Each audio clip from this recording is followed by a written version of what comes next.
Have you ever wondered if a ship can possess a stubborn will to live, or if the steel itself can refuse to surrender to the cold embrace of the abyss?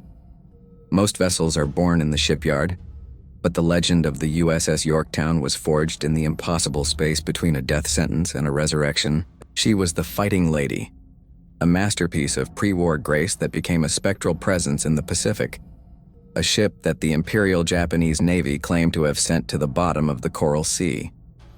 The fascination with the Yorktown lies in the secret of the 3-day miracle, a story of how a shattered wreck was patched together by the sheer desperation of a nation on the brink.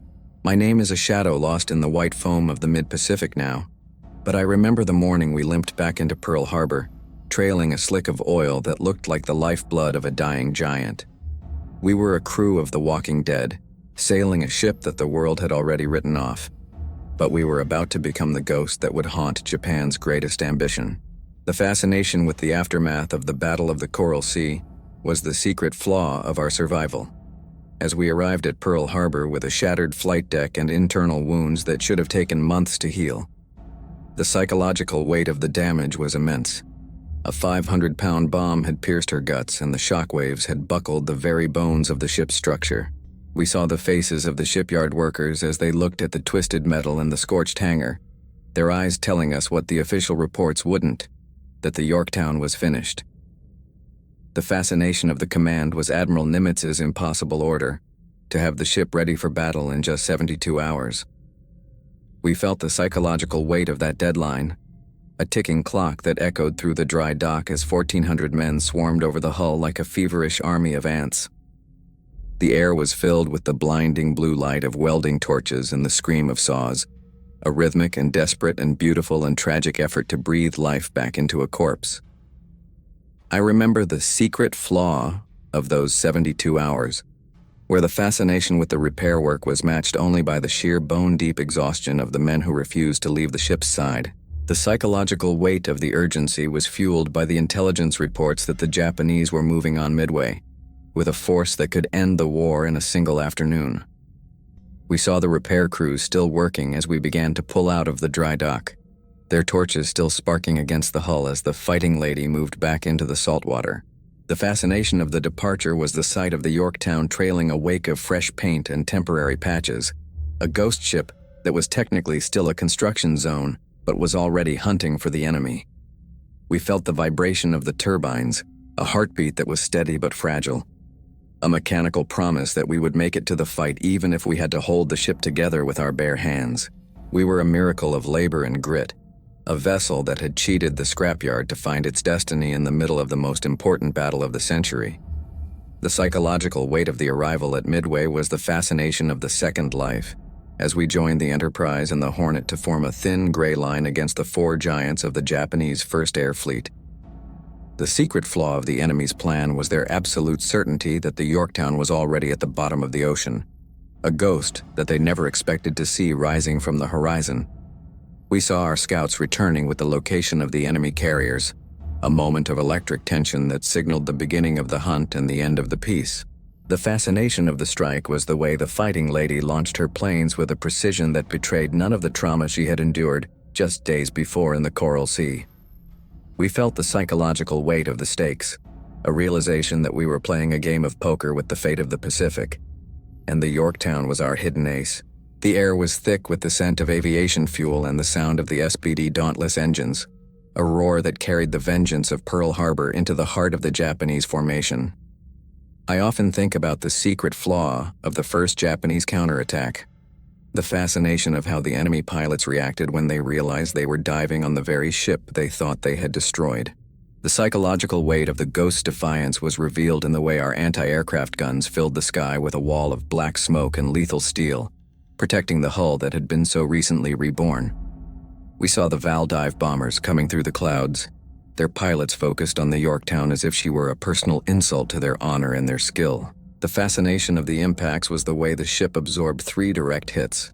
Her flight deck once again turned into a landscape of fire and twisted metal and the screams of the fallen. But the secret flaw of the Japanese victory was their underestimation of our damage control. as we put out the fires and regained speed so quickly that the next wave of attackers thought we were a completely different, undamaged carrier. We were the ghost of Midway, a ship that died and lived and died again in the span of a single afternoon, a phantom that refused to stay down. The fascination with the second attack was the psychological weight of the double deception as the Japanese torpedo bombers hit us again, believing they were finishing off a second American carrier. The secret flaw of their success was the tragedy of our survival. We had done our job too well, drawing the enemy's fire away from the Enterprise and the Hornet, but at a price that was finally too heavy for the Yorktown to bear. We saw the torpedo wake streaking toward our port side like silver needles of death, a sight that made the world slow down into a series of silent and terrifying and absolute and final frames. The fascination of the hits was the way the ship heeled over, a violent list that threw the men across the deck and sent the tools of our trade sliding into the rising and cold Pacific water. The psychological weight of the abandoned ship order was a crushing blow, a feeling that the miracle of Pearl Harbor had finally run out of time and luck in the middle of the deep. We jumped into the oil-slicked sea, looking back at the Fighting Lady as she sat tilted and silent, a queen of the mists waiting for her final and lonely and heavy and dark end. I remember the secret flaw of the following morning, where the fascination with the Yorktown was her refusal to sink, sitting stubbornly on the surface as if she were waiting for us to come back and save her one last time. The psychological weight of the salvage attempt was a desperate and beautiful hope, as a skeleton crew returned to the listing deck to try and pump out the water and bring the ghost back to life. We saw the destroyer Hammond, tied to our side, providing power and air like a lifeline to a drowning brother. A scene of naval brotherhood that defied the danger of the surrounding waters. The fascination of the tragedy was the secret flaw of the Japanese submarine I-168, a silent hunter that had slipped through our screen to fire the final and fatal torpedoes into our wounded and heavy hull. We felt the explosions, a dull thud that vibrated through the water and into our very souls, a realization that the Fighting Lady had finally been struck a blow that even her spirit could not overcome. The air was filled with the sound of the Hammond breaking in half, a sacrifice that added another layer of sorrow to the legend of the Midway ghost.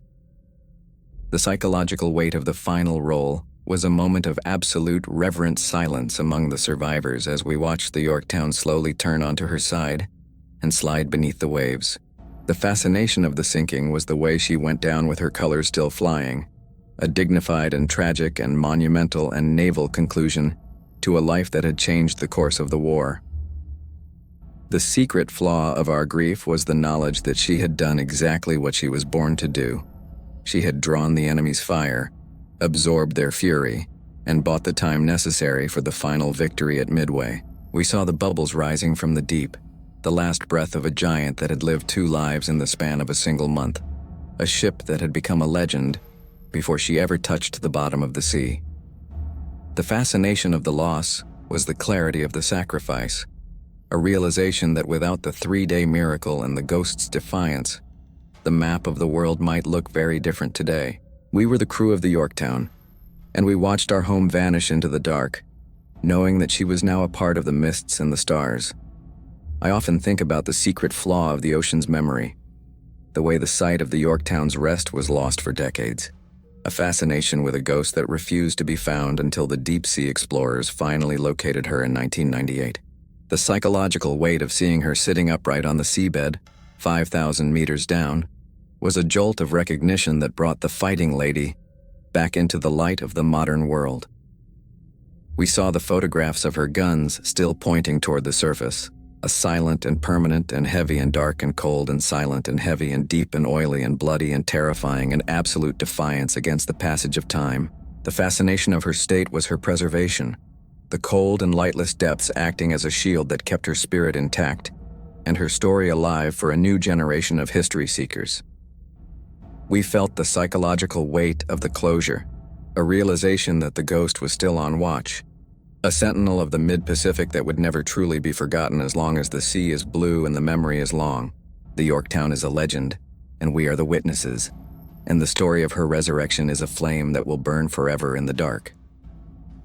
As the first part of our story reaches its end, the fascination with the USS Yorktown remains a study in the resilience of a ship and the mystery of the ghost of Midway that died to save a world. The psychological weight of her history is the beauty of her legend, a story of how 72 hours of labor created a miracle that shattered the confidence of an empire and turned the tide of the great and bloody war. The secret flaw of her end was the submarine, but the secret of her legacy is the heart of the crew that brought her back from the dead to fight one last and glorious and absolute and final and heavy and dark and cold and silent and heavy battle. We are ready for the final chapters, for the legacy of the fighting lady, and the closure that only the passing of the years can bring to the ship that refused to stay buried in the coral sea.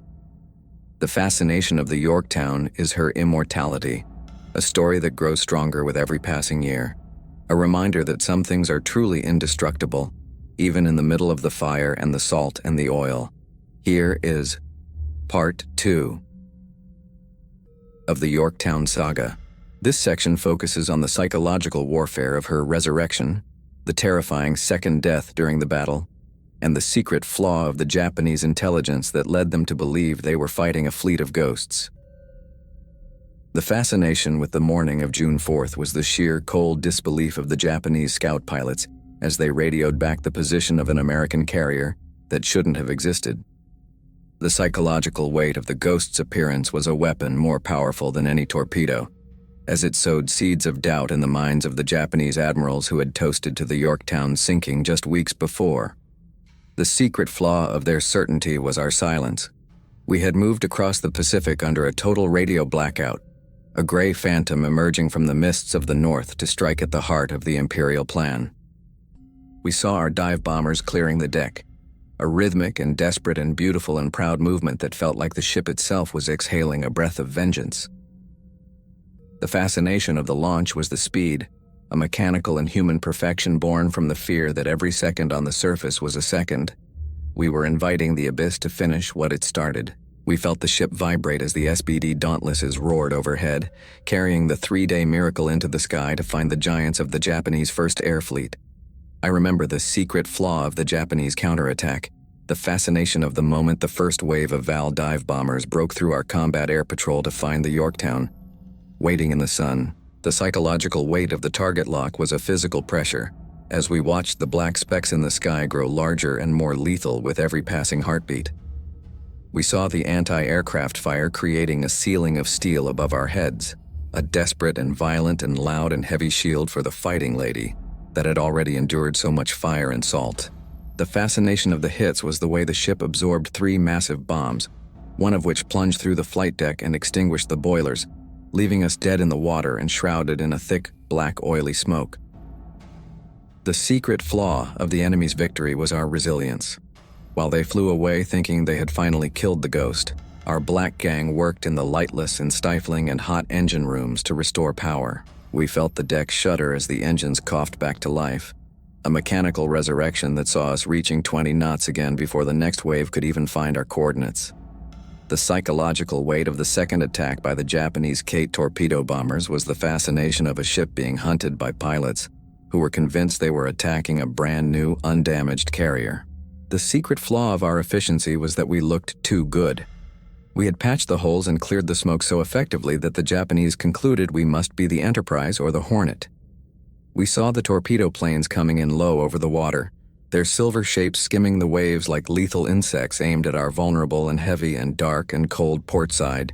The fascination of the impact was the double thud of 2 torpedoes striking home, a violent and sudden and absolute jolt that felt like the ship's spine had been snapped by a giant's hand. The secret flaw of our balance was the massive inflow of water, a dark and cold and silent and heavy tide that caused the Yorktown to list 26 degrees in a matter of terrifying and chaotic minutes. We saw the ocean rising to meet the flight deck, a hungry tongue of salt that signaled the end of our miracle and the beginning of our final and tragic and monumental descent. I often think about the secret flaw of the abandoned ship order, the fascination with the quiet, orderly way the crew moved to the side of the tilting giant to surrender her to the deep. The psychological weight of leaving the Yorktown was a feeling of abandoning a mother who had protected us through the fire of 2 great and bloody and terrifying and absolute battles. We saw the wounded being lowered into the life rafts, their faces pale under the black oil and the gray soot, a collection of ghosts leaving a ghost ship in the middle of the silent and wide and blue Pacific. The fascination of the moment was the ship's stability. She hung there on the edge of the roll, refusing to capsize, as if her spirit was still fighting the gravity of the abyss, even without a crew to guide her. We floated in the water, looking back at the fighting lady as she sat silhouetted against the setting sun, a monument of steel that had changed the world before she was silenced by the iron and the salt. The air was filled with the smell of aviation fuel and the sound of distant guns, but for us the world had become a small and bobbing and oily and dark and cold and silent and heavy circle of survival. The fascination with the following morning was the sight of the Yorktown still afloat, a secret flaw in the physics of sinking that gave us one last, desperate hope of bringing our home back to Pearl Harbor. The psychological weight of the salvage mission was a call to arms for the volunteers who boarded the listing deck to try and lighten the load and pump out the dark and heavy and cold and silent and heavy water. We saw the destroyer Hammond drawing alongside, providing the electricity and the air hoses that were the only thing keeping the Ghost's heart beating in the middle of the sea. The fascination of the labor was the sight of men pushing 5-inch guns and heavy equipment overboard, a sacrificial act of weight shedding that saw the list slowly, agonizingly improve by a few precious and beautiful degrees. We felt the psychological weight of the silence, a quiet that was broken only by the hum of the pumps and the lapping of the waves against the buckled and charred and heavy and dark and cold hull. We were a crew of 700 volunteers working on the edge of the grave to save a queen who had already died twice but refused to stay in the dark. I remember the secret flaw of the Japanese submarine I-168, the fascination of the silent hunter that had spent hours stalking our wounded and stationary and heavy and dark and cold and silent and heavy and deep and oily silhouette. The psychological weight of the final ambush was the sudden white tracks of 4 torpedoes streaking toward us, a sight that turned our hope into a cold and absolute and final and heavy and dark and cold and silent and heavy and deep and oily and bloody terror.